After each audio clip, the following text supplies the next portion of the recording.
O ano já começou e agora tá na hora de realmente colocar aquelas metas que a gente fez no final do ano, colocar em prática. E eu sei que uma delas é realmente estudar, é realmente retomar os estudos que a gente tem sobre .NET, sobre C# ou qualquer outra linguagem de programação. Mas será que existe um roadmap pra gente seguir e a gente conseguir estudar cada vez mais .NET e C#? É isso que a gente vai ver no vídeo de hoje. Então se tu tá curioso para saber mais sobre esse roadmap, pega teu café, fica aqui comigo e bora lá. Fala galera, Henrique Giareta por aqui e no vídeo de hoje a gente vai falar especificamente sobre roadmap de estudos para .NET e C#. E no vídeo de hoje eu quero mostrar para vocês um roadmap que eu fiz com base na minha opinião, com base no que eu faria hoje se eu começasse a estudar .NET novamente. Então eu vou mostrar isso tudo em detalhes aqui na tela do meu computador. Mas antes da gente ir para a tela do meu computador, eu já queria te pedir para tu te inscrever aqui no canal, me dar essa força, porque esse ano já começou com tudo e nas próximas semanas vai ter novidades bem legais aqui para vocês, então vocês não perdem por esperar. Eu tô um pouco ausente aqui do canal, claro, teve esse período de férias, né? Todo mundo ficou um pouco ausente, mas eu tô um pouco mais ausente porque tem conteúdos e tem algo bem especial que eu tô preparando para vocês e vai ser bem legal mesmo. Então te inscreve aqui no canal, me dá essa força e muito obrigado pela tua inscrição. Muito bem, então já estamos aqui na tela do meu computador e como eu disse para vocês, esse roadmap é totalmente feito na minha opinião. É o que eu faria se eu estivesse começando a estudar .NET C#.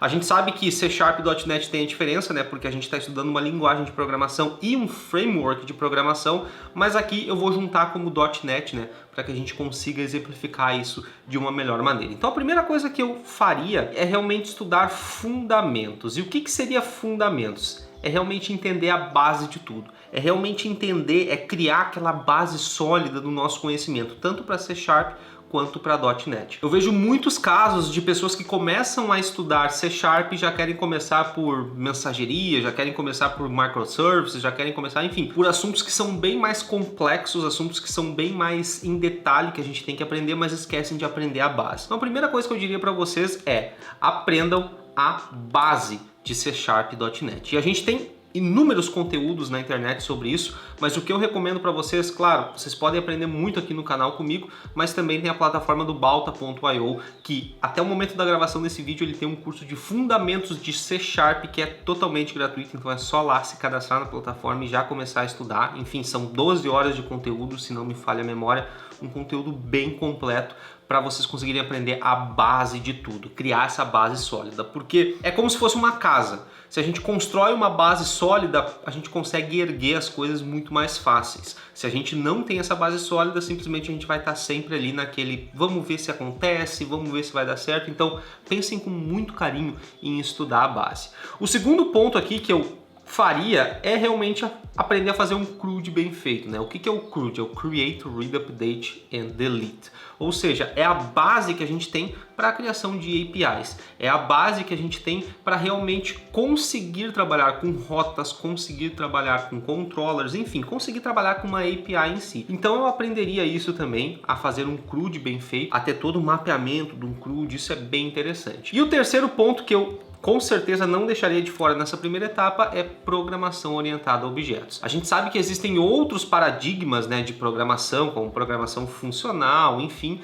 mas a programação orientada a objetos é o que realmente domina o mercado hoje. Então é muito importante que a gente consiga aprender esses três caras aqui juntos, né? Eu até diria que é um pacote inicial assim que a gente tem que aprender, a gente tem que dominar, porque sem isso vai ser muito difícil a gente aprender coisas mais avançadas. O segundo ponto aqui que eu mapeei para vocês é realmente banco de dados. Por quê? Porque a partir do momento que a gente sabe fazer um CRUD bem feito, a gente pode partir para o segundo ponto, que é aprender um pouco sobre banco de dados, tá? E o que eu coloquei aqui em banco de dados? Eu dividi em ORM e micro ORM, Object Relational Mapping, e né, o micro ORM, que é um pouco diferente, ele é um pouco simplificado. No ORM, o que a gente pode aprender?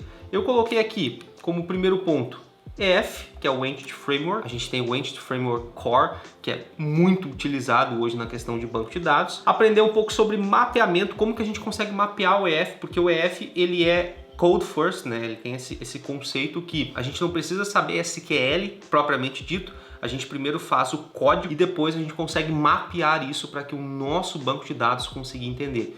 Vamos supor que a gente está usando SQL Server, ele consegue entender através desse mapeamento, né, como que ele vai conseguir criar essas tabelas e, enfim, todas as relações. O último ponto aqui eu coloquei como migrations. Por quê?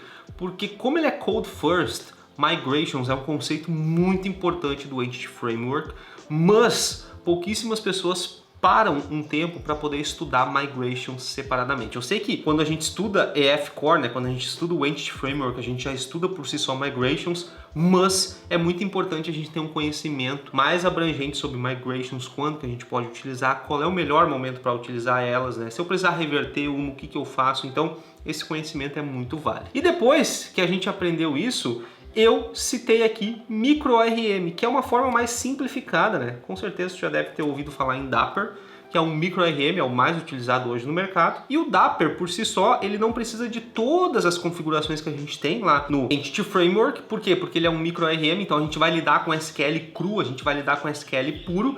Então ele é muito mais simples de ser configurado no nosso projeto e por isso ele tem uma performance, digamos assim, um pouco melhor. E junto dele eu coloquei aqui o SQL, né? O SQL que é o Structured Query Language, né?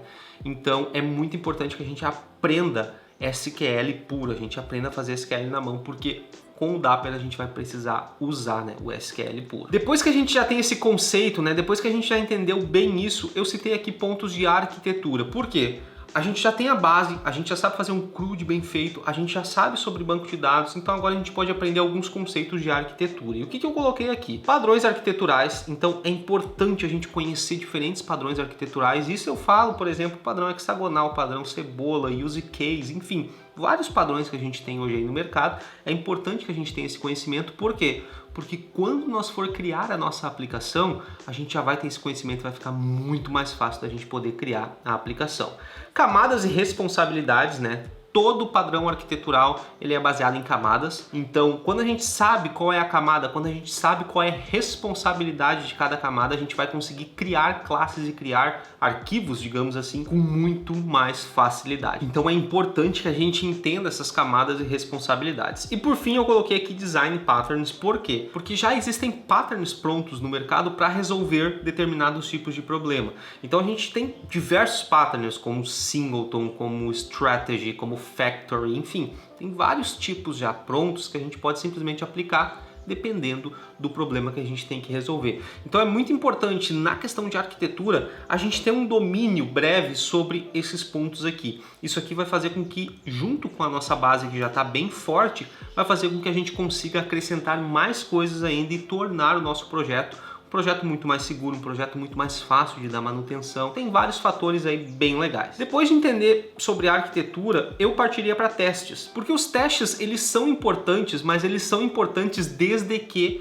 tu consiga entender toda a base da tua aplicação, tudo aquilo que tu fez na tua aplicação. Só que não é só aquele entender de eu fiz e está funcionando. É aquele entender de eu fiz, mas aqui eu posso melhorar. Depois que a gente entende isso, aí sim a gente vai para testes. E eu citei dois aqui, que na minha opinião são os mais importantes, que é o teste de unidade, que ele simplesmente testa o fluxo, né? Então eu tenho um endpoint lá, eu vou testar todo o fluxo daquele endpoint. E eu citei aqui os testes de integração. Por quê? Quando a gente usa injeção de dependência, na minha opinião, os testes de unidade eles não são tão efetivos assim. Eu prefiro utilizar testes de integração, mas eu uso os dois juntos, né? O teste de unidade, porque eu quero testar fluxos separados, e o teste de integração, eu já consigo subir uma instância do meu banco de dados, já consigo testar realmente como se fosse a aplicação em produção, utilizando um banco de dados real. Então, eu acho muito interessante esse ponto de teste de integração, por isso que eu resolvi trazer aqui para vocês. Agora entram dois pontos bem interessantes, porque eu sempre digo que um bom desenvolvedor não é só aquela pessoa que entende de código, tu tem que entender do entorno que está o teu código. Como que a tua aplicação roda, como que a gente consegue resolver problemas de produção não relacionados a códigos.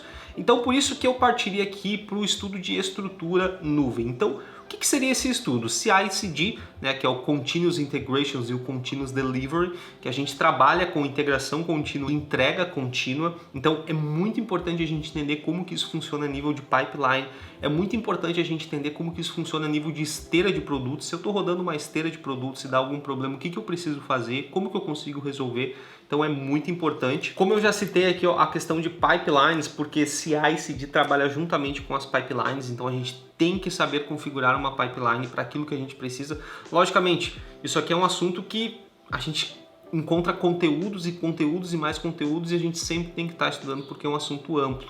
Mas a base a gente precisa saber como configurar uma pipeline, como que a gente consegue rodar essa pipeline, como que a gente consegue ter integração contínua e entrega contínua. E por fim aqui eu coloquei o Kubernetes, né, que é simplesmente um dos mais utilizados hoje quando a gente fala nessa questão de ter um cluster, quando a gente fala na questão de ter pods, quando a gente fala na questão de, enfim, ter toda essa estrutura na nuvem, né, fazendo toda essa entrega, né, toda essa integração para nós. Então esses 3 pontos aqui são cruciais para que a gente consiga entender um pouco dessa questão de estrutura em nuvem e, logicamente, quando a gente estuda Kubernetes, a gente está automaticamente estudando Docker, né, que é um orquestrador de containers. Então a gente tem um container, a gente faz o deploy nesse container e a partir daí o Kubernetes começa a gerenciar, né, toda essa questão que a gente tem dos containers ali do Docker, todas as imagens que a gente tem. Então é muito interessante a gente ter um conhecimento sobre isso. E o último ponto aqui que eu coloquei, mas não menos importante, é um recurso que eles melhoraram muito no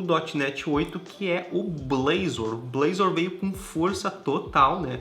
O Blazor, ou né, trabalha com Razor Pages, que é simplesmente a forma que a gente tem de criar uma aplicação web, né? Isso eu digo, ter conteúdo de front-end, conteúdo de back-end, né, dentro da própria aplicação que a gente está criando, a aplicação Blazor, a aplicação .NET ali. Então, o que acontece? Eles melhoraram muito essa questão do Blazor e eu achei sensacional o que eles fizeram porque ficou muito mais fácil de trabalhar e ficou muito mais intuitivo para trabalhar. Então, por isso que eu colocaria Blazor, porque o Blazor é uma forma mais tranquila que a gente tem, digamos assim, de criar uma aplicação inteira. Se a gente for ver hoje, pessoal, a gente tem que ter um projeto back-end e um projeto front-end, a gente integra os dois, né, e cria uma aplicação web. Com o Blazor isso não é necessário. Então é bem interessante que a gente consiga estudar o Blazor de forma eficiente para que a gente consiga pelo menos entender como que funciona o Razor Pages, como que a gente consegue criar essas aplicações utilizando, né, somente um projeto, uma aplicação, eu diria assim. Então, pessoal, a gente conseguiu ver aqui um bom roadmap, na minha opinião, modéstia à parte, claro, mas um bom roadmap porque eu pensei nesse roadmap para vocês tentando visualizar cada um dos pontos importantes. Logicamente, como eu já venho falando, isso não é escrito na pedra, isso é a forma que eu pensei, vocês podem mudar, vocês podem alterar, mas ao mesmo tempo é a forma com que eu acho mais prática e mais fácil da gente conseguir ter uma boa base para a gente conseguir aprender vários pontos juntos